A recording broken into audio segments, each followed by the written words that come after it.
So first question alpha limited का है. From the following particulars furnished by Alpha Limited, prepare the balance sheet as on 31st March 2001 as required by Part 1 Schedule 3. So, equity share capital is capital, calls in arrears, deduct from share capital, land, building, plant, machinery, furniture, PPE, general reserve, reserve surplus, loan from state financial corporation, long term borrowings. Inventory, current assets, raw material and finish goods का. Provision for taxation, short term provision. Trade receivables, current assets. Short term advances, हाँ short term loans and advances current assets के under ना. Cash in hand, cash at bank, cash and cash equivalent, unsecured loan, long term borrowings, trade payables, current liabilities, loans and advances from related parties, long term borrowings. Correct. The following additional information: 10,000 equity shares were issued for consideration other than cash. Note. Okay, so Roman 1 लिखो ऊपर trial balance में. कहाँ पर लिखोगे Roman 1?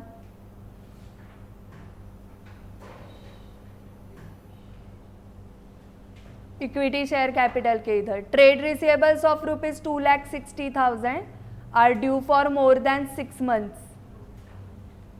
Note में जाएगा ना. So trade receivables के सामने roman 2. The cost of the assets were building, plant machinery, furniture. So difference will be depreciation. Cost आपको दी है adjustments में, ट्रायल बैलेंस में क्लोजिंग बैलेंस दिया है. So difference is depreciation. So Roman 3 लिखा क्या आपने? किसके किसके सामने लिखा? Building, plant machinery, furniture. Roman 4, the balance of 7,50,000 in the loan account with State Finance Corporation is inclusive of 37,500 for interest accrued but not due. The loan is secured by hypothecation of plant machinery. Correct. Notes में लिखना है ना ये. और 37,500 deduct from loan and current liabilities में कहा other current liabilities. सो Roman 4 लिखा क्या? Loan from state financial corporation के सामने. Fifth, balance at bank includes 10,000 with omega bank which is not a schedule bank. Notes किसके नोट्स में? Cash and cash equivalent. Okay, so cash at bank के सामने Roman 5. Okay, लिखा. कौन लिखते हैं पता है क्या? ट्रायल बैलेंस में नंबर्स कौन लिखते हैं? सभी स्टूडेंट्स लिखते हैं या ऑल इंडिया रैंकर्स? क्या लगता है आपको? All India rankers. सबको तो आना नहीं है, 50 ही निकालने वाले हैं ना. नहीं है, पेंसिल से लिखना होता है. ऑल इंडिया रैंकर लिखते हैं ना. हम भारत में है, सब लॉ नहीं फॉलो कर सकते. अगर लॉ ही ऐसे है, ACCA एग्जाम पता होगी तुम्हें, उसमें अलाउड है लीगली लिखना पेपर पे. भारत में लॉ कैसे बनते हैं पता है क्या? सारे लोग कॉपी करेंगे ही, ऐसे अजम्पशन करके. सारे लोग टैक्स भरेंगे ही नहीं, ऐसे अजम्पशन करके इनकम टैक्स बनाया गया है, GST बनाया गया है. बेसिक एजम्पशन ही ये होता है लॉ क्रिएट करते वक्त भारत में, कि लॉ ये फॉलो करेंगे नहीं. ये एजम्पशन से ही लॉ बनाया जाता है. ओके, सो टैक्स पे नहीं करेंगे इसलिए TDS आया, tax deducted at source. At source he deduct करो. सो वैसे जो ये रूल है पेपर पे लिखना नहीं है. सो यहाँ पर बेसिक एजम्पशन क्या है इस रूल का कि स्टूडेंट्स कॉपी करेंगे. ये एजम्पशन ही है, करेंगे ही, इसलिए वो लॉ है कि पेपर पे लिखना नहीं है. फिर तुम करने वाले हो क्या कॉपी? नहीं, फिर पेंसिल से लिखो.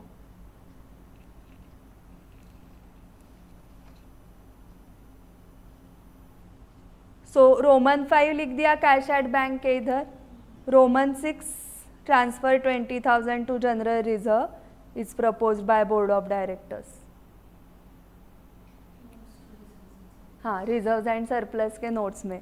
सो कैसे लिखना है? जनरल रिजर्व के इधर, जनरल रिजर्व के सामने रोमन 6 लिखा और किधर रोमन 6 लिखना है? P&L account. Correct. P&L account 4,33,500 जो बैलेंस है ये, हाँ नहीं बनाना है. तो वहाँ से 20,000 डिडक्ट करना है 4,33,500 से एंड कहाँ पर ऐड करना है? जनरल रिजर्व में.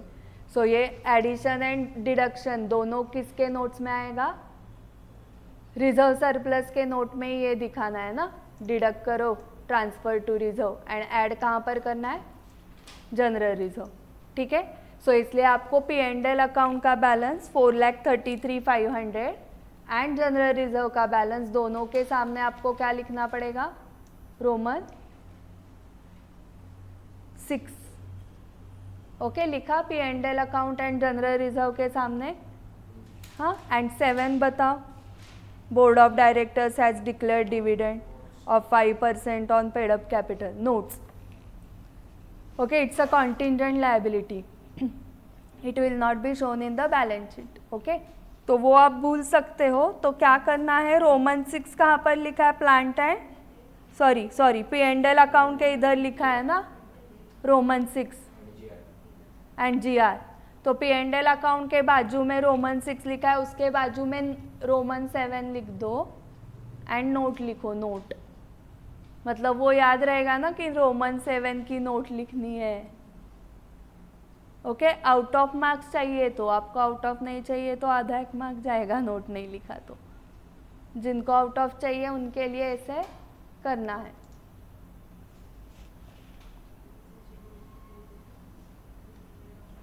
SR लिमिटेड का बताओ नेक्स्ट क्वेश्चन का.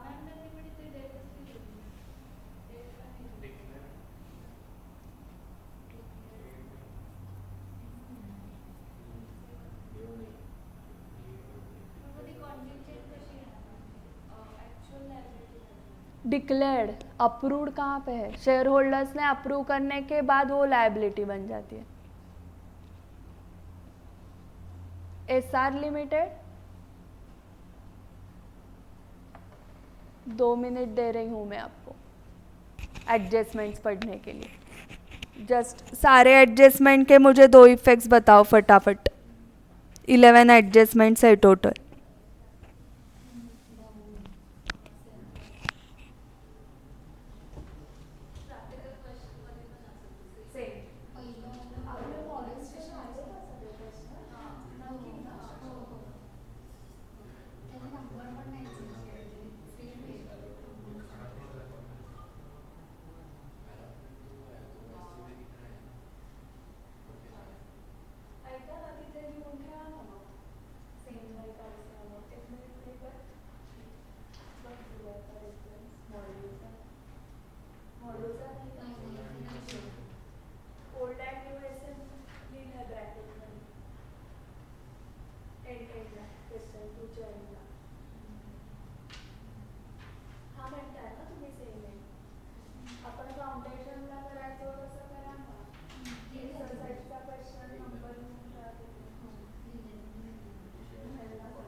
फर्स्ट क्वेश्चन के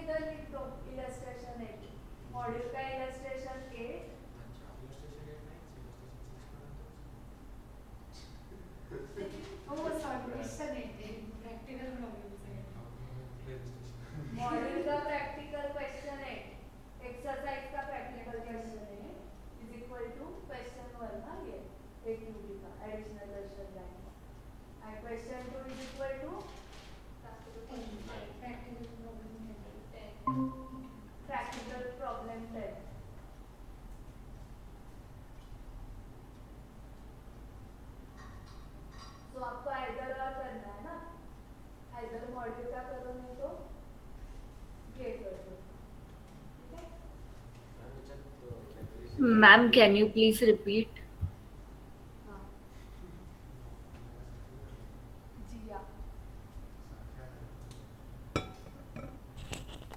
जिया क्वेश्चन 1 जो है एक एडिशनल क्वेश्चन बैंक में जो क्वेश्चन 1 है वो प्रैक्टिकल प्रॉब्लम 8 है, सो वहाँ पर लिख दो प्रैक्टिकल प्रॉब्लम 8। एंड जो क्वेश्चन 2 है एडिशनल क्वेश्चन बैंक में, that is practical problem 10। Okay, so either आपको ये 2 क्वेश्चंस करने हैं, नहीं तो प्रैक्टिकल प्रॉब्लम 8 एंड 10 आइदर और कुछ तो सॉल्व करो। ठीक है, रिवीजन के टाइम में बता रही हूँ क्या करना है। Okay, ma'am. So question 3. You are required to prepare balance sheet as at 31st March 2020. So term loan secured. Long term borrowings na. Trade payables, current liabilities, cash and bank balance, cash and cash equivalent, staff advances. Question 3. मेहा काही चाललंय. Short term loans and advances. अरे स्टाफला advance दिलाय रे, advance salary दिली असं कुठं लिहिलंय? हां,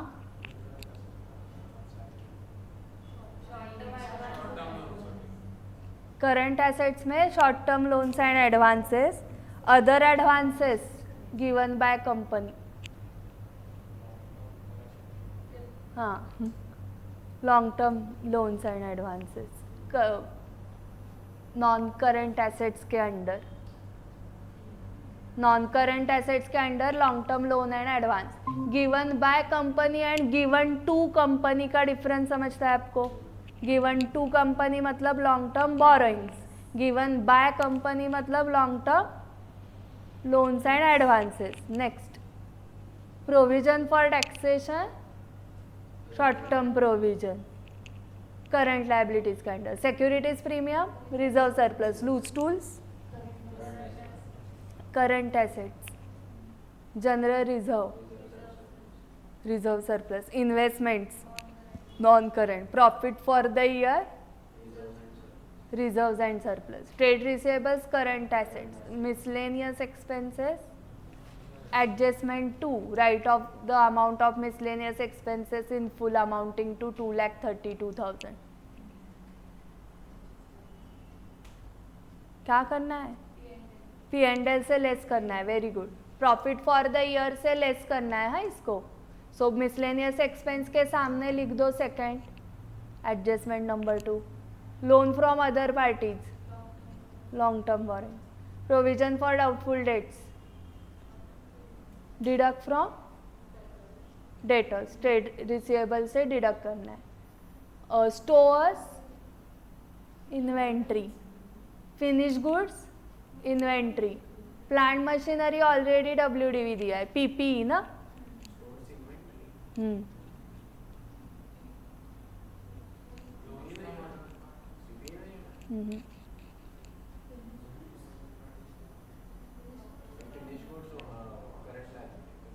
हो, दोनों इन्वेंट्री है. हाँ, नहीं नहीं, loose tool, stores. Stores means जो स्टोर करके रखा है वो, जो इन्वेंट्री स्टोर करके रखी है दैट इज स्टोर्स. बड़े लोग बड़ी बातें. कमर्शियल स्पेसेस, वो वेयर हाउसेस बोलना है क्या तने तुम्हें?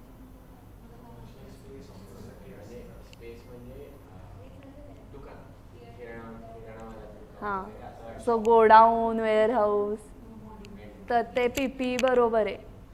This is stores means stores of goods. Okay, first adjustment बताओ. Share capital consist of note 1 में जाएगा। शेयर कैपिटल किधर है लेकिन?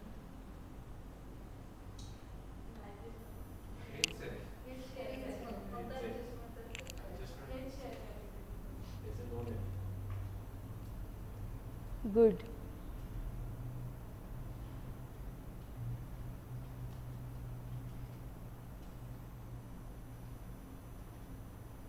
Okay, stores, loose tools, finish goods सब इन्वेंट्री का पार्ट है। ओके, उसके लिए तने क्या वर्ड्स आएंगे? वेयर हाउस, गोडाउन, ऐसे वर्ड्स आए तो पीपी में लिखना है।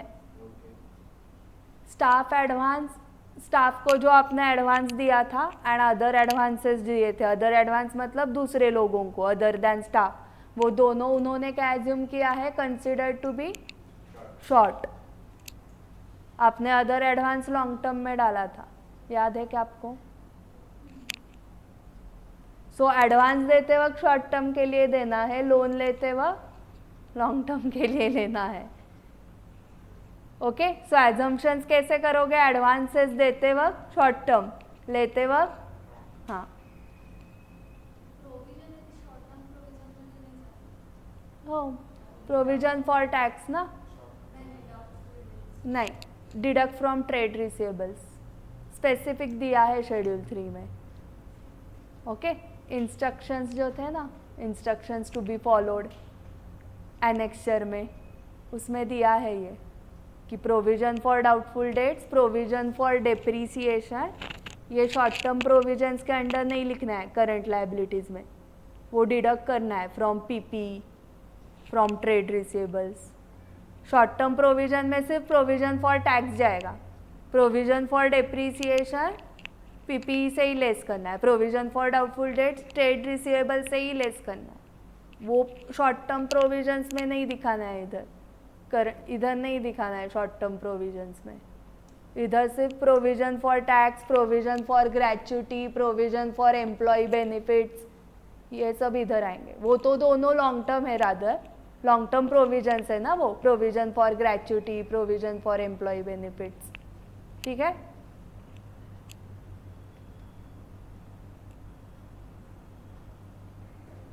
XYZ limited proposes to declare dividend, छोड़ दो, ये कंसेप्ट बाकी है ना हमारी। From the following information prepare extract of balance sheet of A limited along with notes. Extract of balance sheet करना है, हाँ, पूरी बैलेंस शीट नहीं करनी है, कर ही नहीं सकते, इंफॉर्मेशन ही इनकम्प्लीट है। From the following information prepare extract of balance sheet of A limited along with notes making necessary compliance of schedule 3। Loan fund, secured loan, long term borrowings, unsecured loan short term है, हाँ, from bank, short term borrowings. Other information is as under secured loan, term loan from bank and others, long term loan, current maturities of long term loan from banks, short term borrowings, current maturities of long term loan from others, short term borrowings. There was no interest accrued or due at the end of the year. Current maturities of long term loan amounting to rupees 2,09,000 is included in the value of secured loan of rupees 18,12,000। इसकी total हो रही है क्या 2,09,000?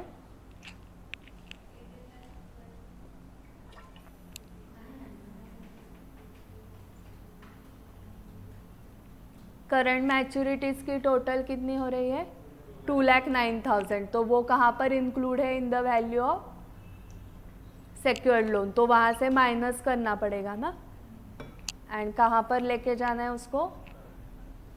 Short term borings में। ठीक है, सो देखो minus किया है क्या उन्होंने, ये पहले loan from bank from other parties, इसकी टोटल, और उससे क्या माइनस किया? करंट मैच्योरिटीज ये माइनस किए, एंड शॉर्ट टर्म बोरिंग्स में फ्रॉम बैंक था ना, दिया हुआ था, वो शॉर्ट टर्म है, अनसेक्योर्ड है वो भी लिखना है, secured unsecured, and then current maturities. ऐसे इतना ही आंसर था। For 5 marks. सो इसमें कौन सी कंसेप्ट वो टेस्ट कर रहे हैं आपकी?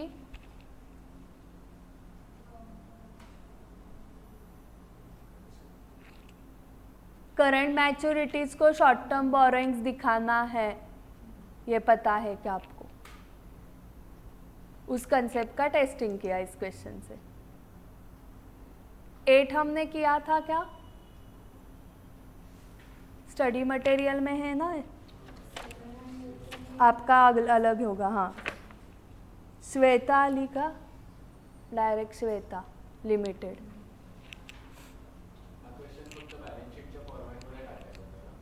हाँ, एक्सट्रैक्ट बनाना था. Prepare extract of balance sheet, क्योंकि इंफॉर्मेशन ही उतनी थी ना.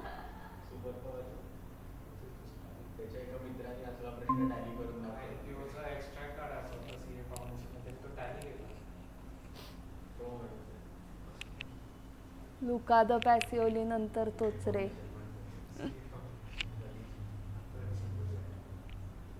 मग तो आहे का इंटरला? अरे वा.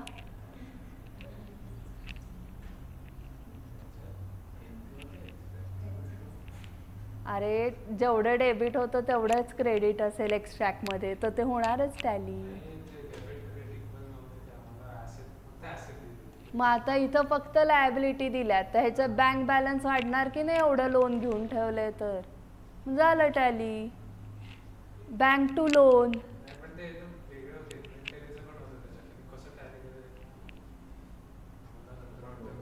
अरे त्याचा सेकंड इफेक्ट इमॅजिन करायचा आणि करायचं टॅली, होणार टॅली.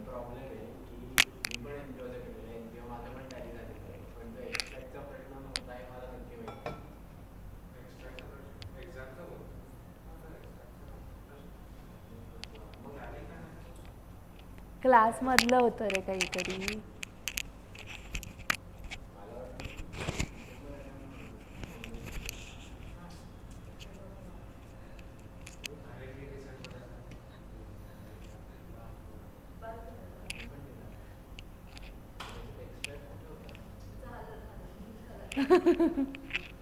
विषय खोल झालायस तू पण, इंटरच्या क्लासरूम मध्येच आहेस. You are required to prepare the profit and loss statement for the year ended 31st March 18 and balance sheet. So इसमें अभी दोनों करना है as per schedule 3. Shweta Limited has the authorized capital of rupees 15 lakh consisting of 6,006% preference shares of rupees 100 each and 90,000 equity shares of rupees 10 each. Okay, तो ये highlight करके रखो. हाँ, ये भूल जाते हैं स्टूडेंट्स. नोट 1 में देना है ना ये. Following was the trial balance. Investment in shares at cost. Non-current investment. Purchases, purchase of stock in trade. Selling expense, other expenses. Inventory as at the beginning of the year. Changes in inventory. Salaries and wages. Employee benefit expense. Cash on hand. Cash and cash equivalent. Interim preference dividend.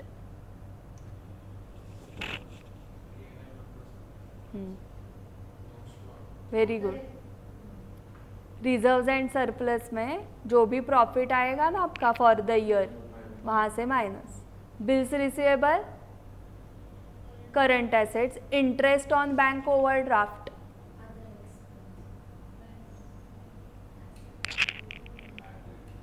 काय रे देवा, bank overdraft नाही रे, interest on bank overdraft. कुठली? Finance cost. Interest on debentures up to 30th September first half year का finance cost. Debtors, current assets. हाँ, trade receivables के under. Trade payables, current liabilities. Freehold property at cost. PP, property plant equipment. Furniture at cost less depreciation 45,000. PP and very good. Depreciation and amortisation expense में भी 45,000 आएगा ना P&L में. And PPE के note में आपको दिखाना पड़ेगा पहले 1,50,000 cost minus 45,000 outer column 1,05,000 note हाँ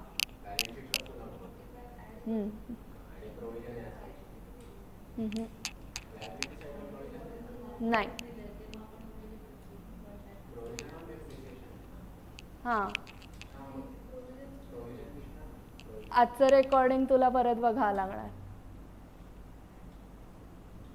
कारण झालं मगाशी प्रवचन त्या प्रवचनात मी सांगितलं ना provision for depreciation deduct from PP provision for doubtful debt deduct from trade receivables provision for tax short term provisions correct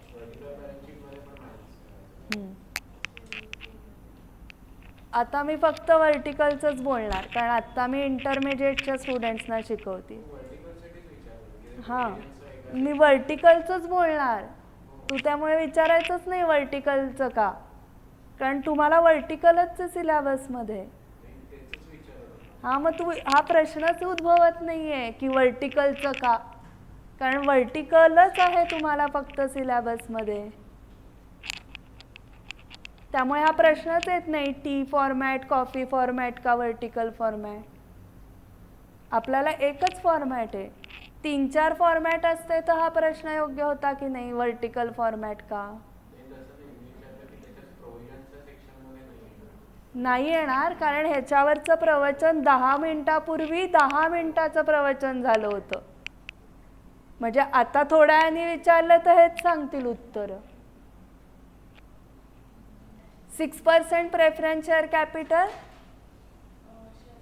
share capital equity share capital 5 सो वहाँ पर ही लिख दो वो ऐसे कुछ तो स्टार मार्क करो वो ऊपर का ऑथोराइज कैपिटल या वहाँ पर ही ऑथोराइज वर्ड लिख दो तो आपको समझेगा नोट में ऑथोराइज कैपिटल के डिटेल्स देने 5% mortgage debenture secured on free hold properties borrowings note में ये लिखना है ना secured on free hold properties ये नोट में लिखना है income tax paid in advance for current year advance tax है ये करंट एसेट्स में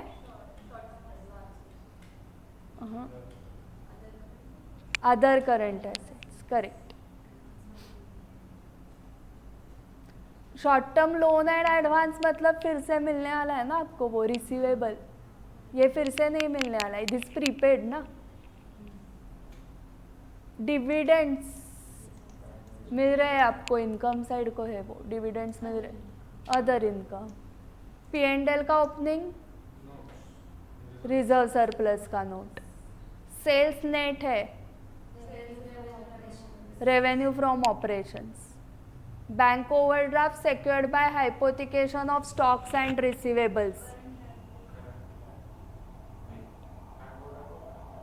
करंट लायबिलिटी में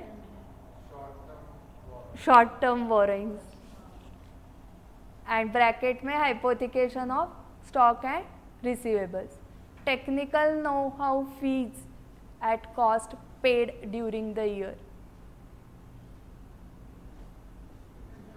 other expenses and audit fees other expenses first favorite closing stock current assets inventory changes in inventory opening दिया है क्या opening inventory 4,35,600 minus 4,27,500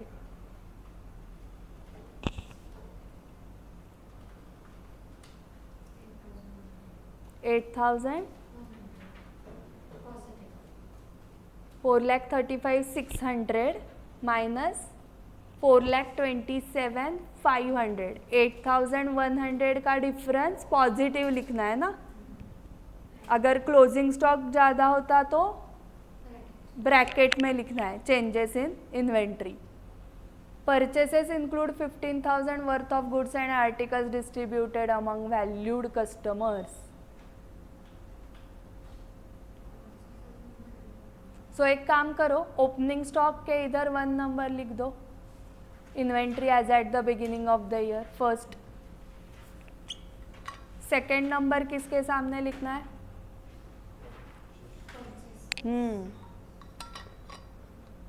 purchases. Second ना, मतलब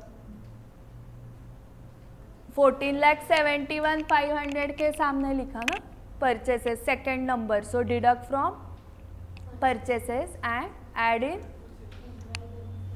हाँ एम्प्लॉई नाही, कस्टमर्स ना दिले, हाँ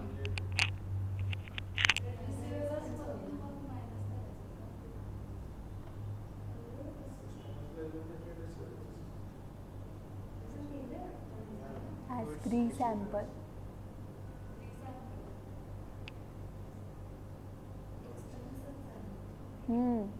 तो हेड कुठलं?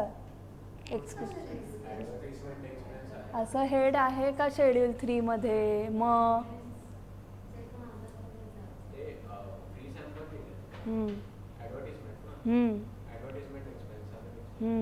Other expenses.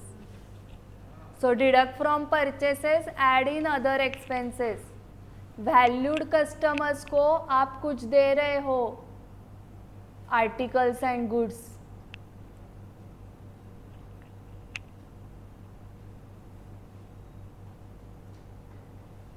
फ्री में. Salaries and wages include 6,000 being wages incurred for installation of electrical fittings which were recorded under furniture.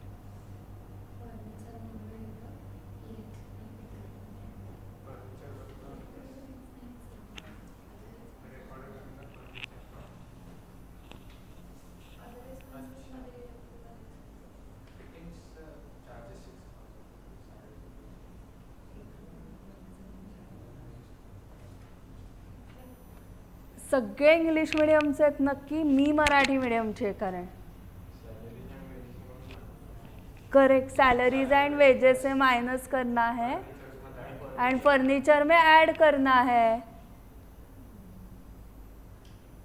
Salaries and wages include 6,000 being wages incurred for installation of electrical fittings.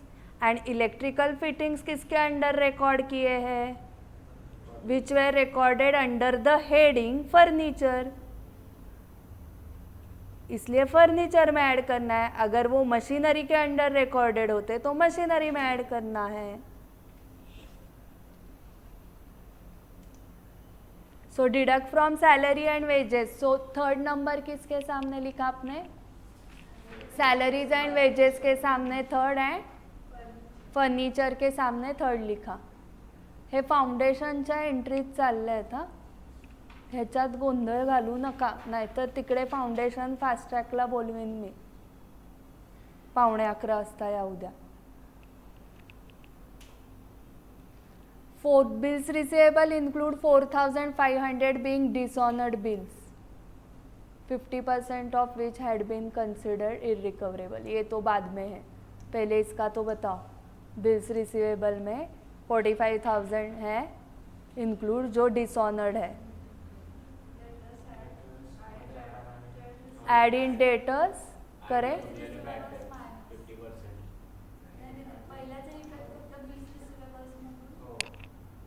First का effect deduct from bills receivable and add in debtors, correct.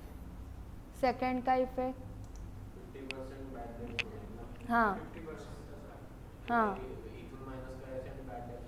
हाँ.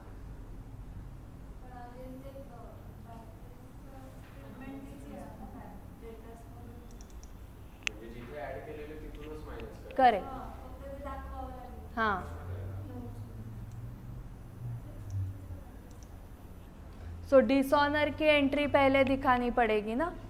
क्या है वो? लिखो dishonour की entry. Debtors account debit to bills receivable amount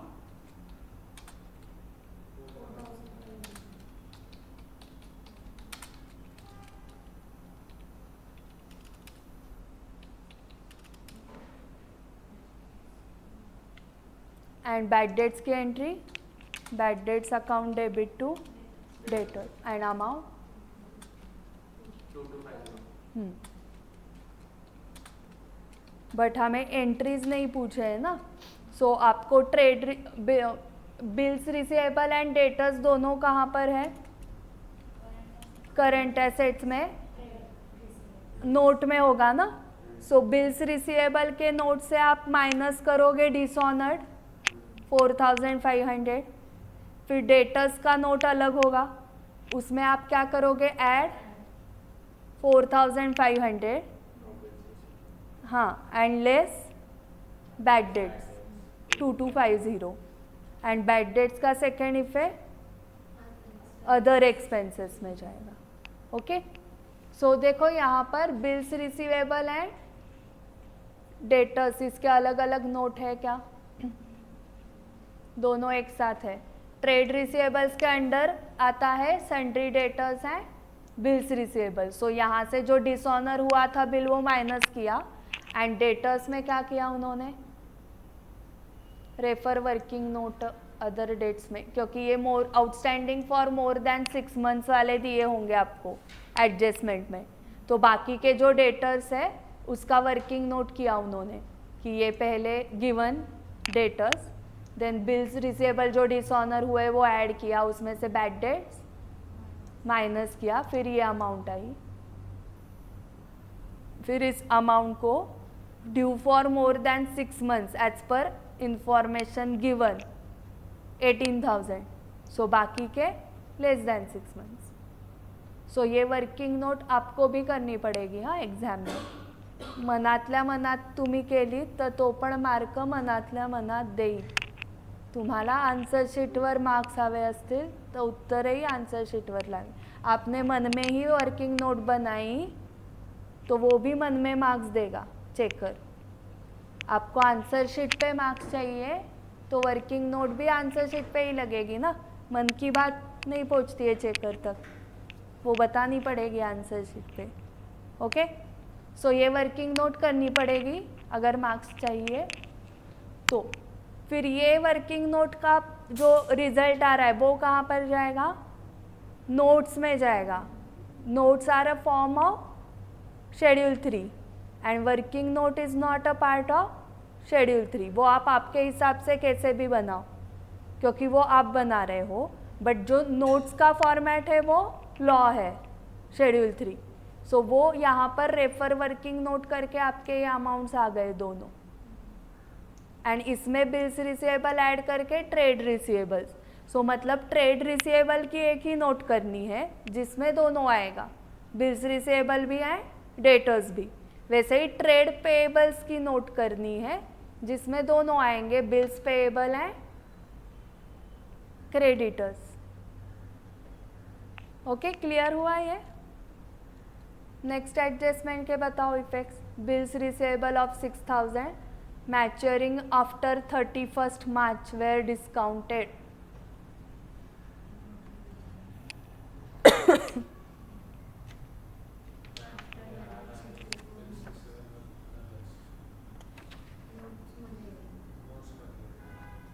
notes में क्या आएगा?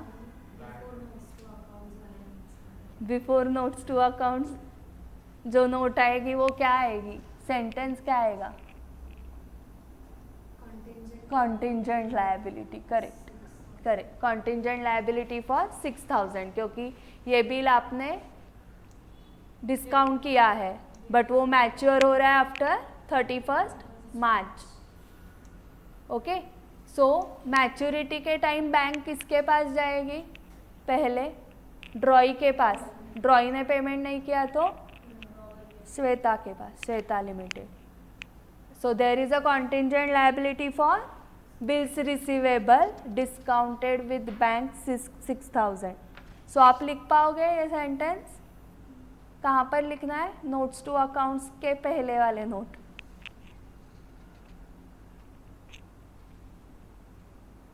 सो बिल्स रिसीवेबल के सामने लिख दिया क्या 5? Adjustment number 5। अभी 6 बताओ। Depreciation on furniture to be charged at 10% on WD। Add होईल. सो पहले 1,05,000 था एज पर ट्रायल बैलेंस, वो WDV है ना 45,000 लेस करके, उसमें आप क्या ऐड कर रहे हो? हाँ, सो 1,11,000 हो गया ना.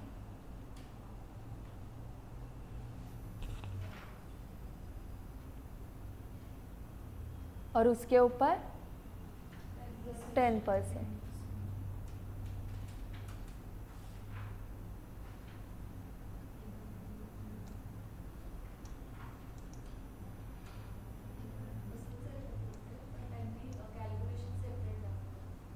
हाँ,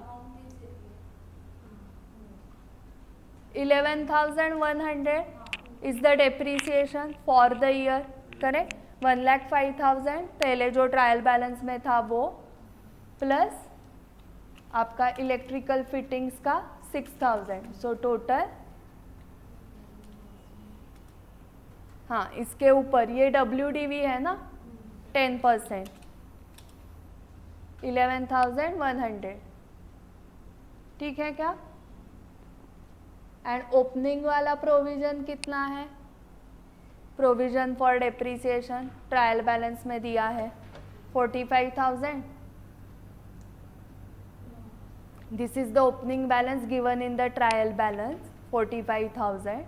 फिर डेप्रीसिएशन फॉर द ईयर 1,05,000 पे 10% ये आया एंड 6,000 पे भी 10%, 600 आया. तो डायरेक्टली हम इसमें 11,100 ऐड कर सकते हैं ओपनिंग में. तो आउटर में 56,100 एंड कॉस्ट कितनी आई? 1,05,000 WDV था, उसमें 45,000 ये ऐड करके 1,50,000 आएगी ना कॉस्ट. ओके, ट्रायल बैलेंस में जो दिया है वो तो WDV है क्योंकि लेस डेप्रीसिएशन करके है ना ये अमाउंट. तो इसको ग्रॉस करो पहले. 1,50,000 हो गया ग्रॉस, और उसमें 6,000 ऐड करना है ना इलेक्ट्रिकल फिटिंग का. सो 1,56,000 कॉस्ट आ गई and total provision for depreciation 56,100 आ गया. So this minus this outer column में 99,900. चेक करो, 1,56,000 minus 56,100, 99,900. And free hold property at cost trial balance में दी है क्या? 10,50,000. Okay,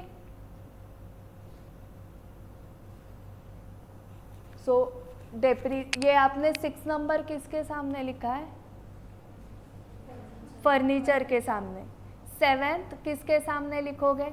investment in shares is to be treated as non current investment. हमने non current ही treat किया था ना. सो 7th लिख दिया इन्वेस्टमेंट इन शेयर्स के सामने.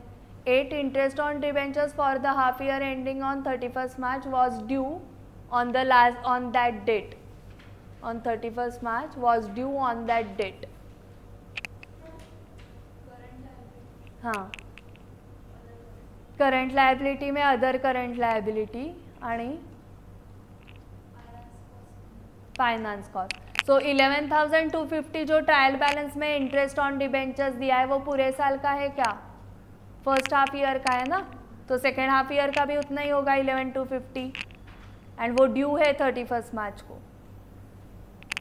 सो वो इधर ऐड हो जाएगा. ओके,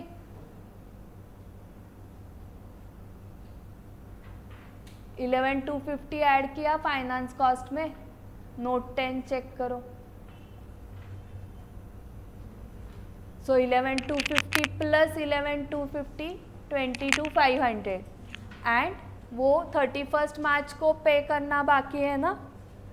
सो इसलिए करंट लायबिलिटीज़ में other current liability interest accrued and due on borrowings of 5% debentures 11,250. First half year का पे हो चुका है जो ट्रायल बैलेंस में दिया है. सेकेंड हाफ ईयर का प्रोवाइड करना ही बाकी था. दोनों इफेक्ट्स बाकी थे. सो दो इफेक्ट्स क्या आ गए? करंट लायबिलिटी में अदर करंट लायबिलिटी है फाइनेंस कॉस्ट. सो ये नंबर क्या था? 8 नंबर किसके सामने लिखा आपने? हाँ, इंटरेस्ट ऑन डिबेंचर्स के सामने लिखोगे ना 8 number. Okay, then provide provision for taxation 12,000. बताओ दो effects.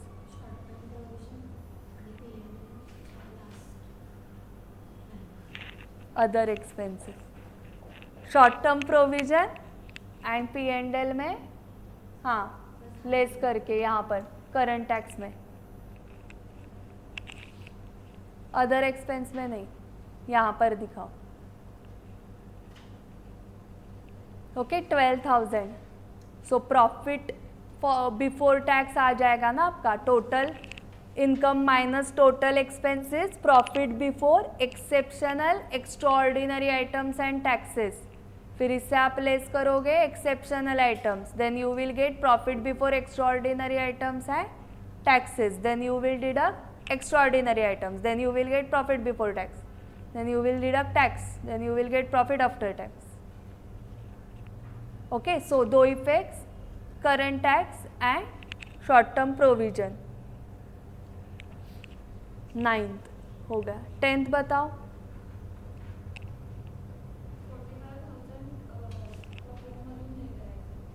Technical know how fee 45,000 other expenses में जाएगी, और बाकी की 9 इयर्स की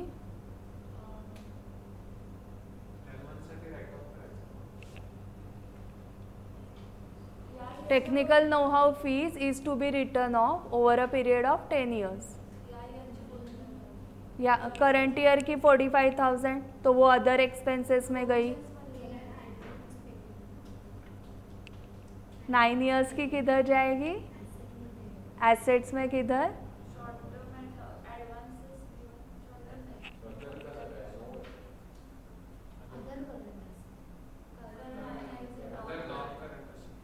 दोनों करेक्ट है.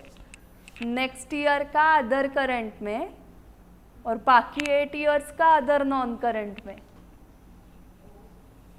क्योंकि वो नेक्स्ट ईयर का इज करंट ना, नेक्स्ट ईयर का, एंड बाकी 8 इयर्स का other non current. Note number 11 check करो. अदर एक्सपेंसेस में दिख रहा है क्या आपको? Technical know how return 45,000, and ये क्या था आपका?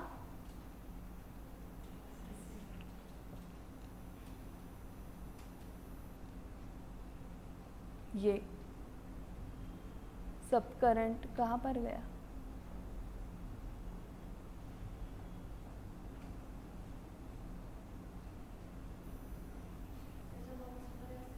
इंटेंजिबल में गया होगा वो. 7 टेक्निकल नो हाउ है ना, सो यहाँ पर दिखाना है पूरा ही टेक्निकल नो हाउ. इंटेंजिबल में दिखाना है रिमेनिंग 4,05,000. वो टेक्निकल नो हाउ है ना, इसलिए.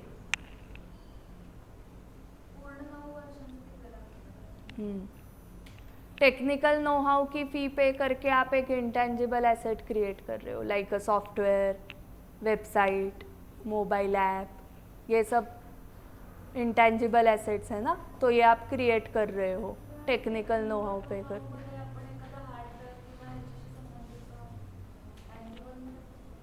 नहीं, technical know how is related to intangible only. So 10th का जो है टेक्निकल नो हाउ फीस के सामने आपने 10th नंबर लिखा. उसके दो इफेक्ट्स क्या है? P&L debit, other expenses, and second effect intangible asset से डिडक्ट करना है. सो इंटेंजिबल एसेट कितना दिखेगा? 4,05,000. नेक्स्ट बताओ 11.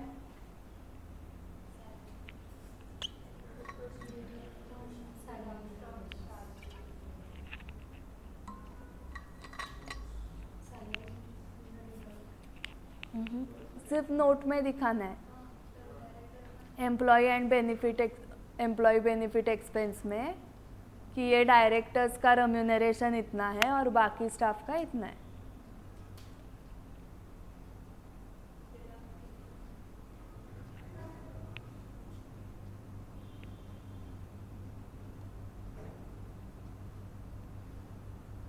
shown separately, directors remuneration shown separately, other expense में डालें। More sir, directors remuneration other expense में या employee benefit expenses? Deduct from employee benefit expense, show in other expenses.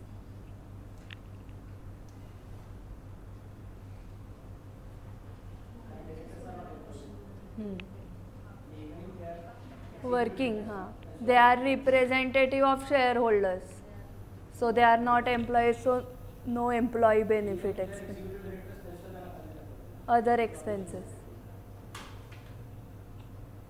So deduct from employee benefit expenses, show under other expenses आहे ना?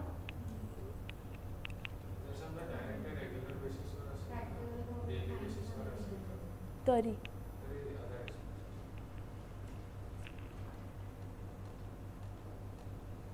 Director is a representative of share holder ना, ही shareholder basically.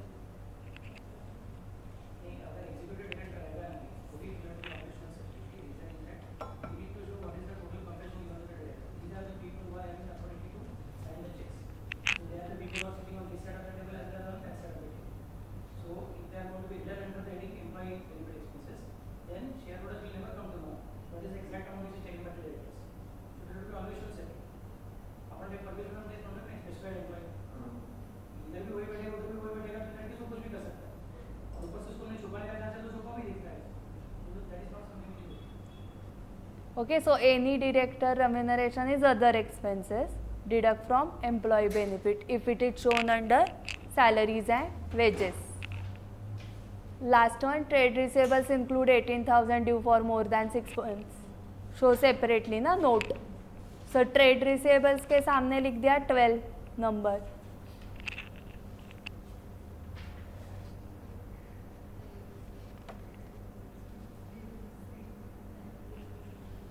So Kapil and delta आपका homework था,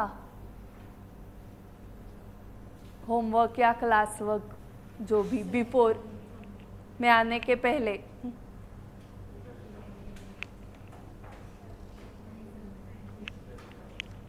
हाँ, Kapil and delta था ना?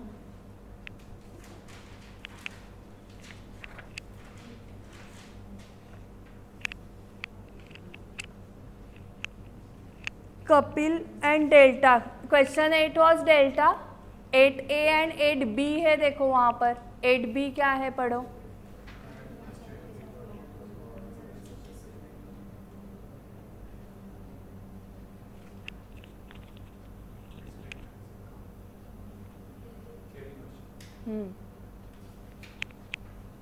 Other current liabilities में होता है वो।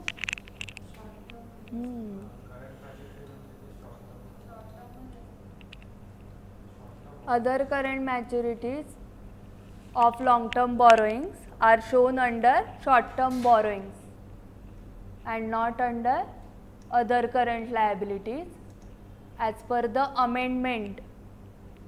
यहाँ पर भी amendments होते हैं।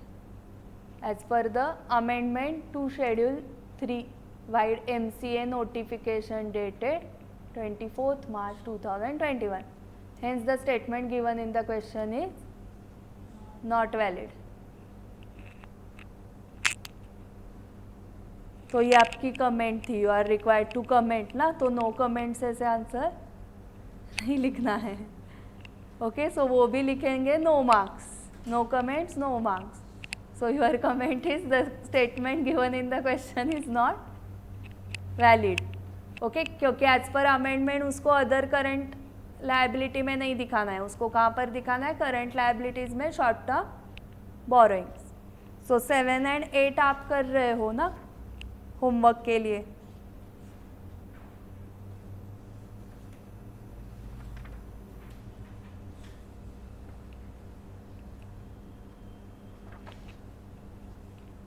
Okay, so 9, 10, 11, 12, 13, 14, correct. 6 क्वेश्चंस बाकी है.